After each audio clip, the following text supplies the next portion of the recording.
தம்பி, இந்த நாட்டையே ஆண்டுகிட்டு இருக்கிற கட்சியோட தலைவன் நானு. அரசாங்கமே என் கையில இருக்கும்போது நீயா ஒரு அரசாங்கத்தை நடத்தக்கூடாது தம்பி. ஆமா, எதுக்காக இந்த ஊர்க்கண்ணுக்கு எல்லாம் ஓட்டு போட விடாம தடுக்கிற?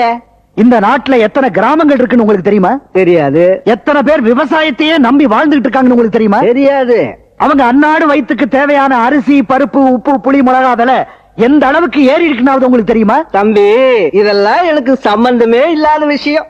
இந்த நாட்டுல எவ்வளவு சாராய கடை இருக்குன்னு கேளு சொல்றேன்.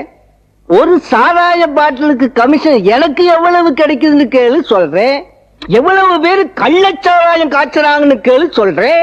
என் கட்சியில எவ்வளவு ரவுடி பசங்க, கொலகார பசங்க இருக்காங்கன்னு கேளு சொல்றேன். இதையெல்லாம் விட்டு விட்டு என்னென்னத்தையோ கேக்குறியே தம்பி. இன்னைக்கு இந்த மாதிரி ஆளுகளை வச்சுதான் அரசியலே நடத்த முடியுது. இதுல நீ எடுத்து புதுசா கழிக்க போற விளக்க என்ன? நீங்க சொல்லுங்க. ஆமா, இவ்வளவு நேரமா என்ன கேள்வி மேல கேள்வி கேட்டுக்கிட்டு இருந்தீல்ல, நான் ஒண்ணு ஒரே ஒரு கேள்வி கேட்கணுமா? இந்த ஊருக்கு தலைவன் சொல்லிக்கிறதுக்கு உனக்கு என்ன தகுதி இருக்குது? என்ன தகுதி இருக்கா? பாரியா பாரு, இதெல்லாம் என்ன தெரியுமா?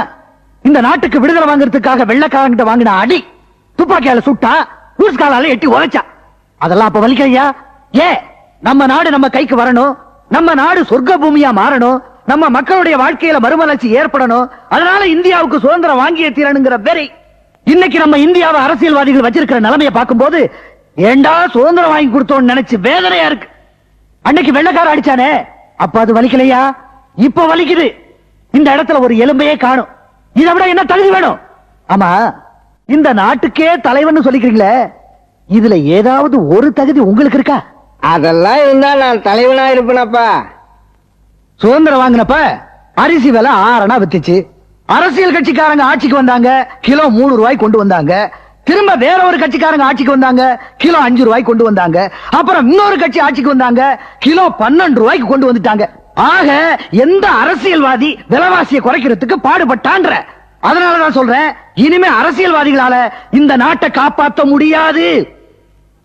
மாட்டு லோன் வாங்க போனா 2000 ரூபாய்க்கு 500 ரூபாய் கமிஷன், ஒரு லோன் வாங்க போனா 1000 ரூபாய்க்கு 250 ரூபாய் கமிஷன், ஏழைங்க வீடு கட்டுறதுக்கு லோன் கேட்க போனா 10,000 ரூபாய்க்கு 1000 ரூபாய் கமிஷன். இப்படி கமிஷன் பண்ணி நடத்துறீங்களே தவிர எங்கேயா ஆட்சி நடத்துறீங்க? காலத்துக்கு ஏத்த மாதிரி சட்டத்தை மாத்துங்கய்யா.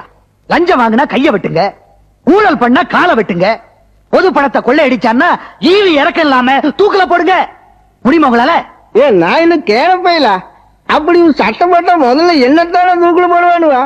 அரசாங்கம் அறிவிக்கிற திட்டங்கள் எல்லாமே பொய்யா இருக்கு, இல்ல மக்களுக்கு போய் சேர மாட்டேங்குது. ரோடு போட்டா எம்எல்ஏக்கு பங்கு, கால்வா வெட்டினா மந்திரிக்கு பங்கு, பள்ளிக்கூடம் கட்டினா மாவட்ட தலைவருக்கு பங்குன்னு இப்படி பங்கு போட்டுக்கிட்டு இருக்கீங்களே தவிர எங்கேயா முறையா செலவு பண்றீங்க? பிறகு எப்படி இந்த நாட்டை காப்பாற்ற முடியும்? ஏங்கன்னு இந்தியா பூராவையும் உன் கிராமமாறு உருவாக்க முடியுமா? ஏன் முடியாது?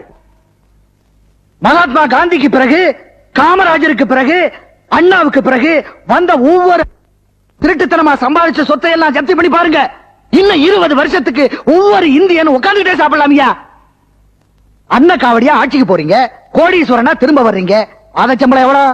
எம்எல்ஏவுக்கு 2000, மந்திரிக்கு 3000. இதை வச்சு எப்படி கோடீஸ்வரன் ஆக முடியும்? மந்திரி ஆகிறதுக்கு முன்னால பணக்காரனா இருந்து மந்திரி ஆனதுக்கு அப்புறம் ஏழை ஆயிட்டான்னு ஒரு அரசியல்வாதியை காமிங்க. முதல் ஓட்ட நான் போடுறேன். இந்திரா காந்திய வீட்டு வாசல்லையே சுட்டு கொண்டாங்க. ராஜீவ் காந்திய லட்சக்கணக்கான மக்கள் முன்னாலேயே படுகொலை செஞ்சாங்க. பம்பாயில குண்டு வெடிக்குது, பஞ்சாப்ல கொலை நடக்குது. எங்க பார்த்தாலும் துப்பாக்கி சூடு. வீட்டுக்கு ஒரு கொள்ளை, வீதிக்கு ஒரு கற்பழிப்பு, ஊருக்கு ஒரு கொலை. இதுக்கு பேர் தான் இந்தியாவா? இதுக்கு தான் நம்ம பெரியவங்க எல்லாம் உயிரை கொடுத்து இந்த நாட்டுக்கு சுதந்திரம் வாங்கி கொடுத்தாங்களா? ஐயா, அரசியல்வாதிகள் எல்லாம் சேர்ந்து இந்தியாவை மறுபடியும் அடிமை நாடு ஆக்கிடாதீங்க. இந்துக்களுக்கு ஒரு கட்சி, முஸ்லிம்களுக்கு ஒரு கட்சி, கிறிஸ்தவர்களுக்கு ஒரு கட்சின்னு மதங்கள் பேரால கட்சிகளும், நாடாருக்கு ஒரு கட்சி, தேவருக்கு ஒரு கட்சி, நாயுடுக்கு ஒரு கட்சி, அரிஜனங்களுக்கு ஒரு கட்சின்னு கணக்கு வழக்கில்லாத கட்சிகள் இந்த நாட்டுக்கு எதுக்கு? மக்களை துண்டு துண்டா பிரிச்சு கலவரத்தை உண்டு பண்ணி நீங்க ஆட்சியை பிடிக்கிறதுக்கு. அரசியலே இல்லாதனால அண்ணன், தம்பி, மாமா, மச்சாங்கிறது தவிர எங்க ஊர்ல ஜாதியே கிடையாதுயா. உங்களை நுழைய விட்டோம், வீட்டுக்கு ஒரு கொடி, தெருவுக்கு ஒரு கட்சின்னு ஊரையே சின்ன பின்னமாக்கி பல உயிர்களை சாகடிப்பீங்க. இந்த நாட்டை காப்பாத்துறதுக்கு ஒரே ஒரு கட்சி தானே தேவை. அது எந்த கட்சின்னு சொல்லுங்க, முதல் ஓட்ட நான் போடுறேன். அரசியலே இல்லன்னா ஒரு ஊரு எவ்வளவு சுபிட்சமா இருக்கும்னு இந்த நாட்டுக்கு எடுத்துக்காட்டதான் இப்படி ஒரு ஊரை உருவாக்குன. நீங்க வச்சிருக்கிற இந்தியாவை போல இந்த ஊரை மாத்துறதுக்கு முயற்சி பண்ணாதீங்க. இந்த ஊரை போல இந்தியாவை மாத்த முயற்சி பண்ணுங்க. இந்த உடம்புல ஒரு சொட்டு ரத்தம் இருக்கிற வரைக்கும், இந்த உடம்பு இந்த பூமியில சாயிற வரைக்கும், நான் மண்ணுக்குள்ள போற வரைக்கும் இந்த ஊருக்குள்ள ஒரு கட்சி கொடி கூட கட்ட முடியாது. இது நான் கும்பிடுற காந்தி மேல சத்தியம். ஏல மந்திரி தலைவரே, இவன் ஒன்னும் படிய மாட்டான் போல இருக்குது. இந்த வீட்டை விட்டு போறதுக்குள்ள இதுக்கு ஒரு வழி சொல்ல விளக்கணும். மந்திரி பதவி காலி. தலைவரே, ஆ? இந்த ஆளை மடக்கிறதுக்கு பக்கத்து ஊர்லயே சரியான ஆள் ஒருத்தன் இருக்கான். யாரு?